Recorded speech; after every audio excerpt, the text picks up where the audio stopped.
What's up, everybody? Matt Gajewski here, back again with the Odd Shopper channel. And today we're talking some college football bets.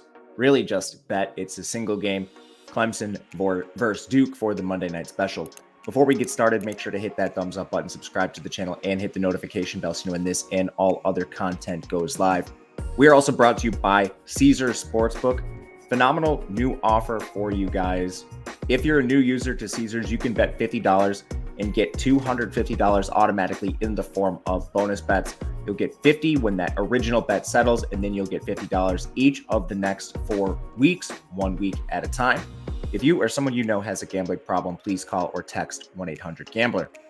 All right, we dive in. Clemson, currently a 13-point favorite over Duke. Duke is the home team. The total in the game is 55 points. That has screamed under. It was already up at 58, taking a ton of money throughout the week, now down to 55. Tricky game to bet. I did take this a little earlier, missed the 14 out there, but I did take a 13.5 for Duke, which I think is fine in this spot, but every point is valuable in this matchup. Clemson is a team I'm definitely scared of this year. To dive into it a little bit, last year, disappointing season for Clemson. I mean, they still rattle off double-digit wins, and it's called a disappointment. They just deal with different standards than a lot of teams.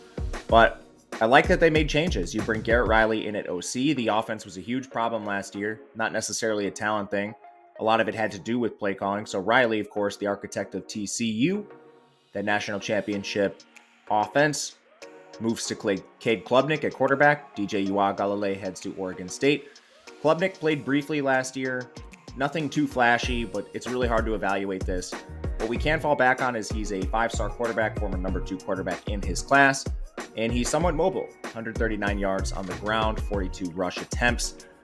This is still tricky for me. Like when Klubnik did play, he had 3 big-time throws, 5 turnover-worthy plays according to PFF, 61% completion, 7 yards per attempt.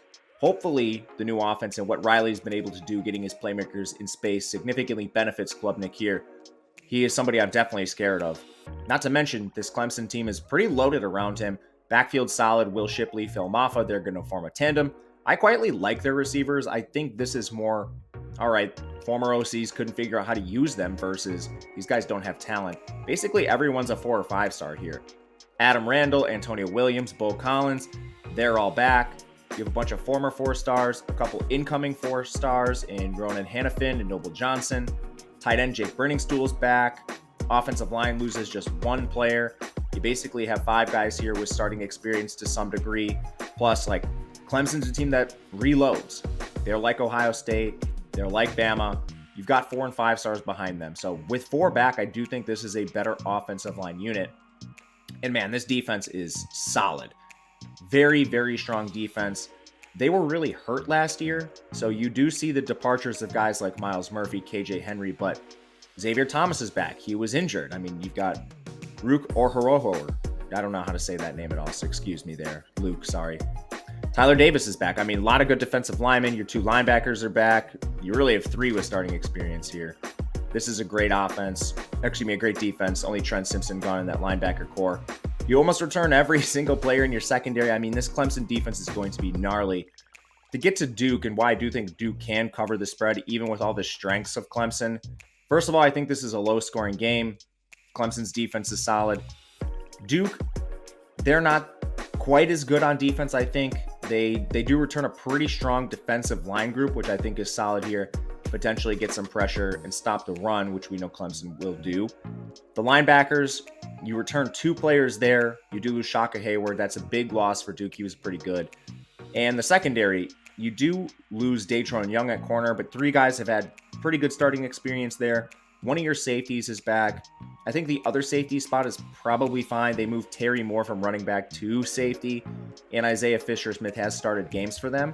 So right away, I do think Duke can cover a spread because low scoring, good defenses on both sides. I do think Clemson probably plays a little faster than last year, but overall, I'm not expecting, drastic pace improvements. As for Duke's offense, this is a good unit.